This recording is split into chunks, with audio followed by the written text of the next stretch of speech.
Well, hello, everybody, and welcome to another episode of Meepleville Meets. Today, we have a really good friend of mine, and I've actually dubbed him the James Brown of board gaming because he is the hardest working person in content creation. He is literally all over the place. A wonderful guy. So please welcome to the show today, Ruel Gaviola. Hello, Ruel. Hi, Tim. I feel good. There you go. You feel good. It is true. I mean, Ruel, you work so hard and so much. I mean, it's very admirable, like all the work and content you put out. But real quick, I'd like to know how you started with your content creation, or what was the impetus to get you motivated to do this?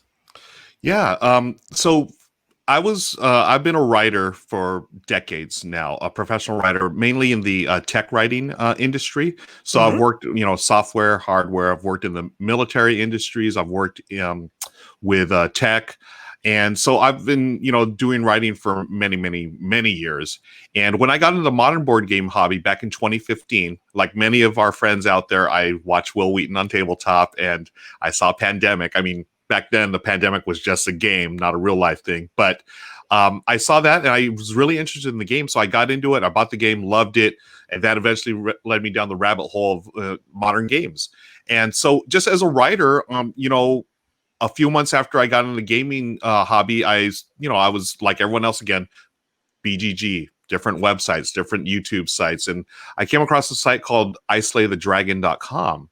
And they were looking for a news writer. And I do have a journalism background as well. So I, dinged the publishers, the editor there, Jonathan Wolf. I said, hey, I'd love to be your news writer. I submitted some samples and he came back to me. He's like, you're in, you're the guy. So I'm like, cool. So I was doing that column it was a weekly and then a bi-weekly column just covering board game industry news. So, I covered that, just wrote a weekly column, just all the, tidbits and stuff that, new games, news about the industry and so forth. So that just came naturally to me, creating in that space, in the writing space. Now, again, I was whole hog into the hobby. So of course I started listening to podcasts. I started watching more YouTube videos. I read a bunch of articles online. And an opportunity came up where Geek and Sundry were looking for writers. And, I was a fan of Geek and Sundry to begin with. And when I saw that opportunity come up, it was a friend of a friend who had recommended me. So, I submitted my writing samples. They said, cool, you're in. We're going to ask you to write 5 articles. And I was like, oh, okay, we're not messing around anymore. So 5 articles on local gaming store owners and their stories. So again, my journalism background came into play there where I, called up these owners and we just got to, talking 15, 20, 30-minute interviews. And I used those as articles to promote Tabletop Day, which was a thing, for a few years there where everyone on one day, International Tabletop Day, we all played games. So I was able to talk to owners and get their stories, which is really cool. And that, from that Geek and Sundry, that led me to a chance to go on Becca's show, Game the Game. And again, I've never been in front of the camera like that. So I was like, sure, why not? I would love to do it one time at least and see what happened. And it was so much fun, Tim. And I had such a great experience there. Becca is like the kindest host. She put me at ease right off the bat. I had no idea what I was doing, but I was like, yeah, you're going to pay me to play a game? Sure, I'll show up. And, right. We had the best time. And then, getting to know the crew there and everything, it was just a wonderful experience. And again, that has just led me to many things. And again, podcasting as well. I was a fan of the 5x podcast. And the producer, Mike, just hit me up one day on email. He's like, hey, would you ever want to do an episode? I was like, dude, of course. Yeah, I love your show. I would love to contribute. And that, again, led to a regular spot with the 5x, and that's led to just so many opportunities with different outlets. I've been really fortunate and very grateful for all the opportunities. And I'm the type of guy, I love the work. I'm passionate about it. So I don't look at it as work. Yeah, I mean, I work hard, but it's something I'm really passionate about and I enjoy and I love. So it's been, again, a very, very cool journey for me personally. And it's just, again, meeting people like you, Tim, that was through Geek and Sundry, right? That's how we met. That's right, because you wrote an article for Geek and Sundry about me and Meepleville. So that was how we met, and that was really fantastic. And then when you started doing more of like the video shows and reviews and things like that. You initially started out with doing it with your wife and your daughter, with your family. So why did you start, or what was the reason you started with your family in the gaming videos? Yeah, that was it was basically COVID, right? I mean, the thing that's affecting all of us here in the world these days. And so let me back up back to the end of last year. Again, through the other things I've done, Renegade Game Studios came calling and said, "Hey, we'd love to have you on one of our live streams, play one of our games." I was like, "Great, I love Renegade games," right? So I went down there to the studio and played a game. It was like, "Oh, this is so much fun." It was a live stream, so it was the first live stream I've done where whereas Geek and Sundry, the game, that's an edited show. We videoed it. You take a day, then they take a couple of days to edit it and release it a few weeks later. Renegade was a live stream, so I was like, okay, again, a little nervous. I had never done anything like that before, but went down there and had such a great time, and it was a great experience. And they, thankfully they called me back, and we ended up doing stuff on a regular weekly basis, right? We started playing Clank. It was a Clank league. So we had a little league set up where we'd score points every week, and we had a winner and so forth. And then when COVID hit, that just stopped. The studio, everything was closed down. Studios were shut down, could not travel. And we all know what happened then. So, I think it was the second or third day of stay at home here in California. My wife and our daughter, we were here, work was done, school was done. We were just like, okay, what do we do? So we are a gaming family. We're a casual gaming family. And, of course, games were going to help us out, get through this. But then I just said, I really enjoyed live stream. I asked Michelle, my wife, and Lauren, our daughter, I was like, would you all want to play games on Facebook Live sometime? They're like, sure.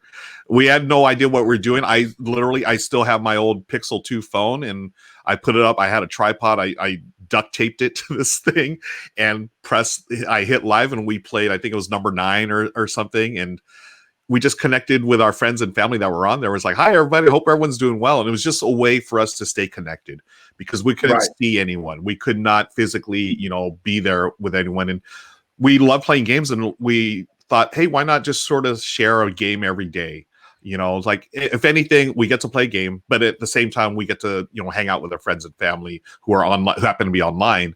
And that just turned in, we did it 31 days straight. It was like one of those things. Fantastic. Yeah. It was so much fun. And it was funny because it was and everyone knows this now, time has no meaning in 2020. So there was a lot of like days were blurring together, but we had that little bit of structure every day at 5 p.m. Pacific. Let's meet in the library here in the Gaviola Game Library and turn on the camera and play a game. And that just and so that pretty much just started this whole thing. I really enjoy live stream. I really enjoy connecting with folks out there who may not have their family with them or who may not have someone to play games with, but at least they can just sort of enjoy the banter and just hanging out and talking. And, I've called it just like our family game night online. And it's a way to share. Like, yeah, you may not be playing a game with us, but you can play a game, on your own and just sort of chat. Like people type things all the time, chat, hey, how's it going? We're like, hey, what are you eating today? Well, what's, are you going outside? You getting exercise? And it's so cool. Like the community that we've been become a part of, so that's meant the most to me, is just connecting with folks out there. Yeah, it really is. It really is good. And you did touch a little bit on live streaming. So I know that you're very active on that and you're really involved with the live stream community. So tell us a little bit about your involvement with live streaming on Twitch. Yeah. So, we started with Facebook Live, and then we just slowly migrated over. We're going to try, there's so many platforms like Facebook Live, Twitch, YouTube, and I'm sure there are plenty others, but as our audience grew and more people started, responding, I had followed the Brothers Murph for a while, years maybe. And, I loved their YouTube stuff, but then I started watching their Twitch channel, and their channel, their chat was so much fun. And, the Brothers Murph, they would play a game, but then they'd always talk to chat. Oh, how's it going? And they all had their regulars, like regular chatters in there. And I thought it was so neat. So I would show up every now and then, throw in a comment. They'd say hi and stuff. I was like, oh, this is cool. So just through that, as our audience grew, I talked to Michelle and Lauren. I was like, would y'all mind if we just tried Twitch for a while? They're like, yeah, that's cool. So we jumped onto Twitch, and, I'm still learning all the little doodads and knickknacks and all the technological stuff there. but it's fun. The audience there is super engaged. I personally, I feel like, because we were newer to it and we came into it at the time we did, we were able to sort of, I don't know, just sort of, we had time to sort of like fiddle around and grow our audience in like a slow, natural way. And rather than, we didn't really have an established one. I mean, we just had our friends and family on Facebook, but not too many of them didn't go over to Twitch, or they don't have Twitch. But just by us doing it, we were able to, like, sort of like, I call it like, you just sort of by trial and error, right? You just sort of fiddle around, see what works. And we always had fun with it, because eventually I started using StreamYard, and we would have my old laptop and my phone would be the overhead cam filming the game. And we always had a running joke there where, can we finish this game before my phone dies? And we ended up with a hashtag Team Dead Camera, because there were so many games. There was a bunch of games, Tim, where we'd get almost to the end, all of a sudden it's like, oh, we can't see the board anymore. Oh, well. And right. But that was always fun. And people would, and that's what really, it was really neat. For me to see that we'd had this audience that, even though we couldn't see the game, you would just see our faces and maybe a little bit of the part of the table. The audience that we'd cultivated there, they would stick around, and we would just say, hey, this is what we're doing on our turn.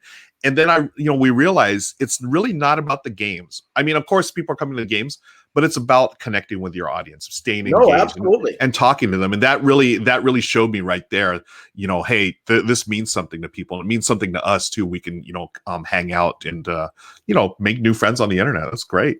Right. No, absolutely. And I've noticed that also through all of the things you do, you've also developed like relationships in one of the largest board game companies in the industry, Renegade. So tell me a little bit about how your association with Renegade came about and what you do with them currently.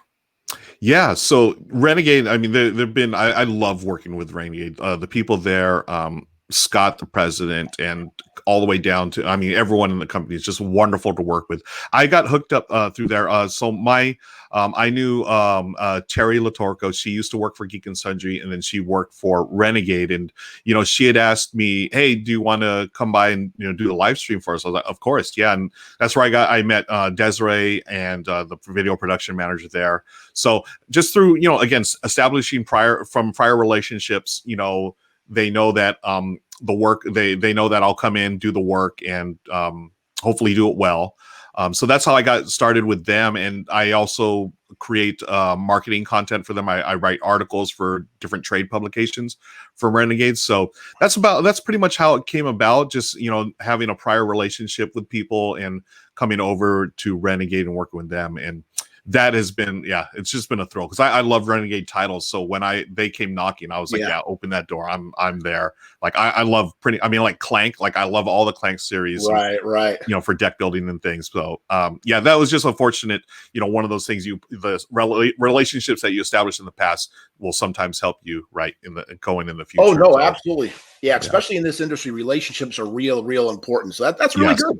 And I know one of the things that's real important to you that you're heavily involved in is the American Tabletop Awards. So do me a favor and tell me, first of all, who is the sort of governing body for the American Tabletop Awards, and what exactly your job is and what you do with them? Yeah, so American Tabletop Awards, that started 2 years ago.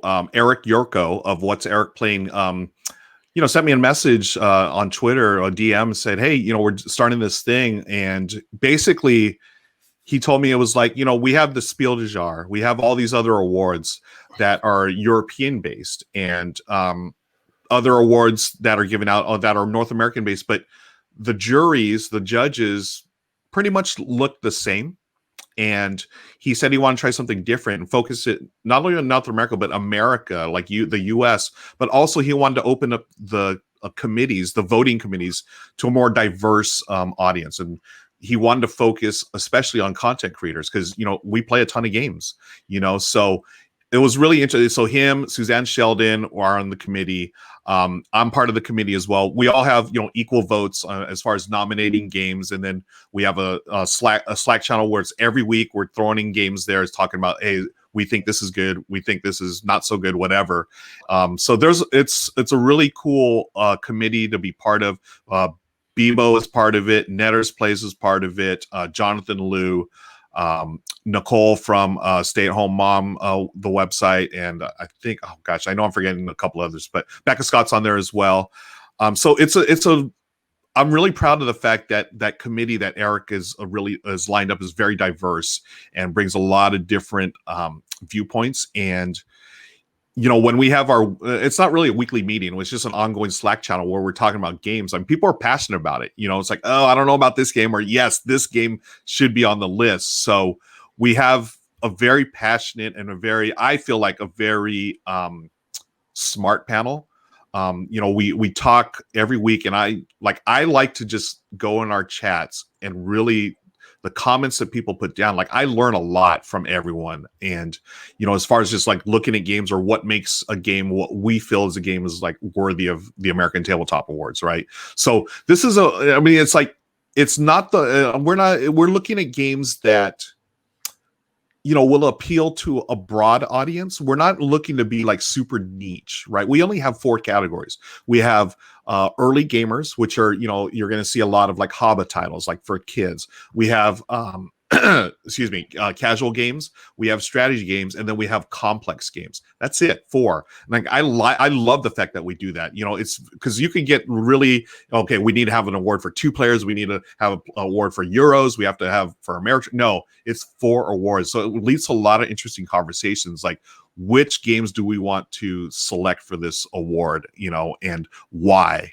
And so I enjoy the process. I think it's the coolest thing to be for me to be part of, just being able to interact with the committee and seeing, learning from them, like, why do they think this game is good, or sharing why I think a game is good. So we all have different tastes too, which is great, because there's a lot of like, okay, I don't know about this game, I don't know about that game, but somehow we all meet and honor the games we feel are worthy. Yeah, and it's fantastic to have such a diverse group like that too. So it's really good that Eric put that together, and you being a part of it. And like you said, just getting the different diverse opinions of different type of games and things. And also, I know that you're a very active member of the Tabletop Writers Guild. So tell us a little bit about that.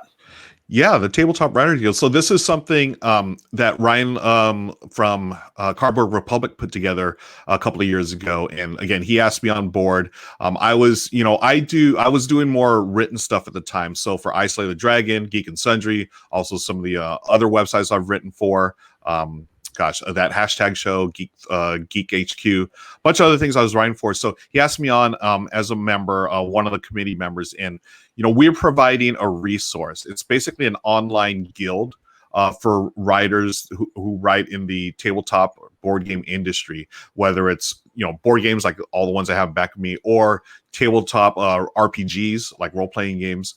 As long as or even we have a pretty wide range. So you can talk about like rulebook editors, people who do marketing things, we have players, writers who write role-playing games.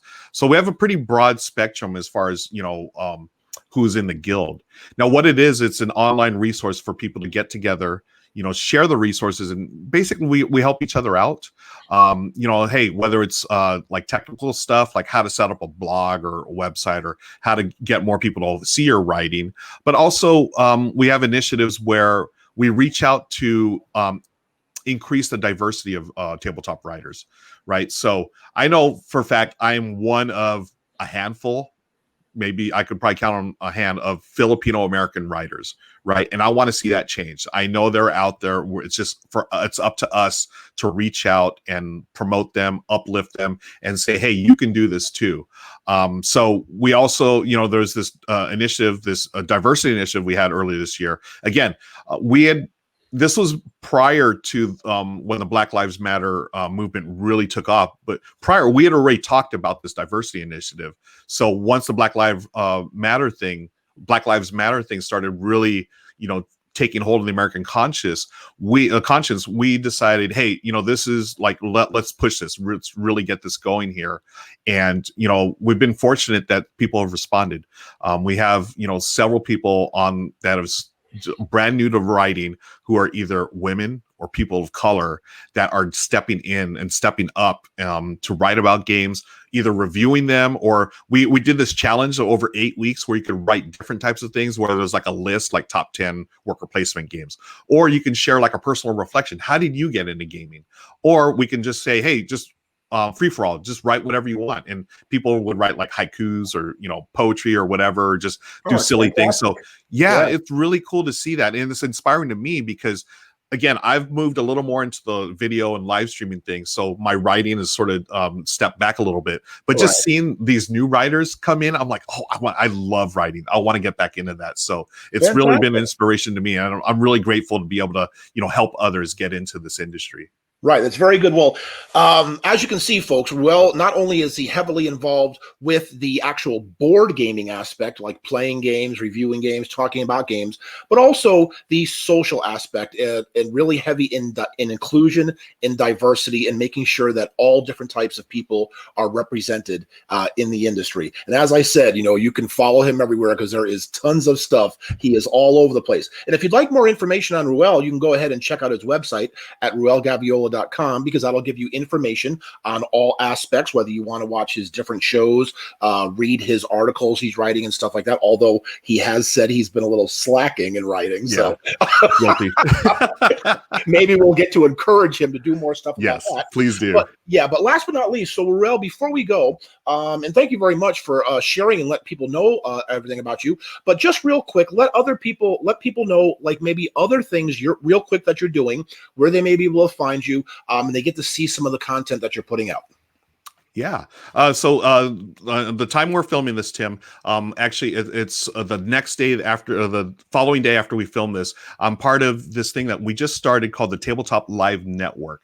And this is a group of Twitch streamers, including the Brothers Murph, Paula Deming, people that you've had on your show here, Tim, that we're getting together. We're going to stream back to back during one day. So it's 12 straight hours of streams. We start with Paula Deming, and then after she's done, as a viewer in Twitch, if you're there and then the host does a raid, they can go to another channel and bring their entire audience to the next channel. So Paula, she does 2 hours. She's going to raid the next one, which is, I believe, Ross of More Games, Please. And we're going to raid each other all the way until my show, like Brothers Murph's going to raid Board Game Blitz. Board Game Blitz is going to raid my show. And at the very end, we all play different games. So I'm really excited about this. I have a really good feeling about this. Fingers crossed that this is going to get to be a bigger and better thing, where eventually we'll have maybe 24 hours straight, 40 hours straight. And these are streamers from around the world. So we've got not only us here in the US, we got a lot of LA based ones for now,